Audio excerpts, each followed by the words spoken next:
I talk with more creative people about their creativity. So many of us all agree, and we're on the same page, that creativity is an addiction. It will beat you up raw. And yet, we go running back to it.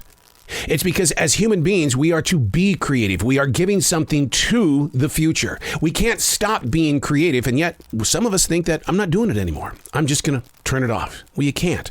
You're going to implode. Creativity is an addiction. Unplugged because we will always say yes to creativity. Totally uncut because we all make mistakes. So turn it into a tool. This is Arroe Unplugged. Waking up with the forest. The hawks, too, are in vision. A calling to all inside these trees to wake up in peace. I'm amazed at the sounds that the hawks are making.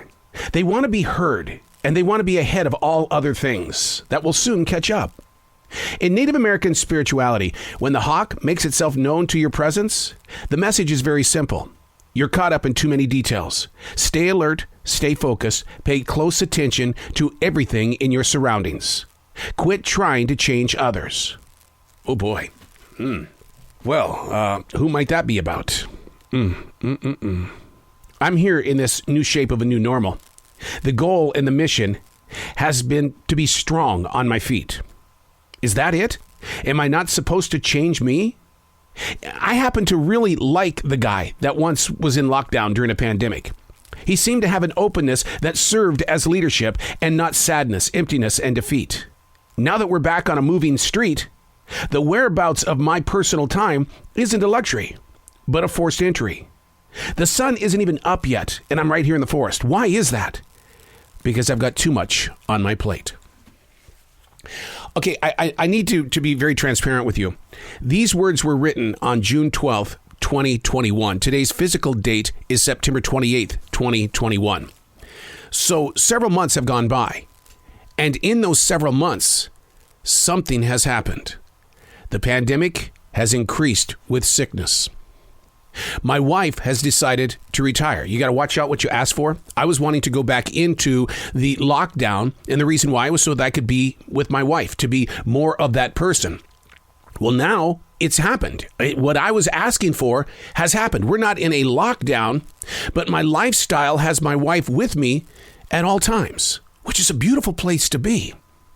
But in the awareness of self and being on alert and taking care of the details, like the hawk was trying to say, what happens is that you are put in front of a mirror and you don't judge the mirror, but you listen to the emotions through the eyes. Being aware of yourself. Don't put yourself in too many places of position and decision making, because somewhere along the line, you're going to yearn for those moments where you really didn't have much to think about. And during the lockdown days, that's really where I was. I was in moments of peace. I was in meditation every day. What was there to do but to learn how to grow with yourself? And once the walls came down and we could move about like we were doing all summer long, then I got too busy. I couldn't get things done. I couldn't even do podcasts because I was too busy. I was running around everywhere like a chicken with his head cut off. And then now, as things have changed, the numbers are up because of the Delta variant and because of my wife retiring. It's like now I've got to go back and rediscover. I'm not the only one who's going through this. There is change in everything that we're doing. There are people that don't want to go to work. And I wonder if that's the reason why. Because they found themselves during the lockdown and going to work this late in the game, September of 2021. They're going, that's not who I am anymore. That's not who I want to be. Go ahead and look at the animals that are around you. Don't take note of every one of them. Make notes and make yourself available for those that happen to be sticking with you the most. And then hit Google and ask, what is the spiritual connection of the sparrow to my heart? Read about it and see if the presence of that sparrow isn't actually a message from God. Think about it. Nature has always been calling. Our egos won't let it happen because we think we're greater than them. I'm Arroe. These are not my words. These are the lyrics from Billy's Forest.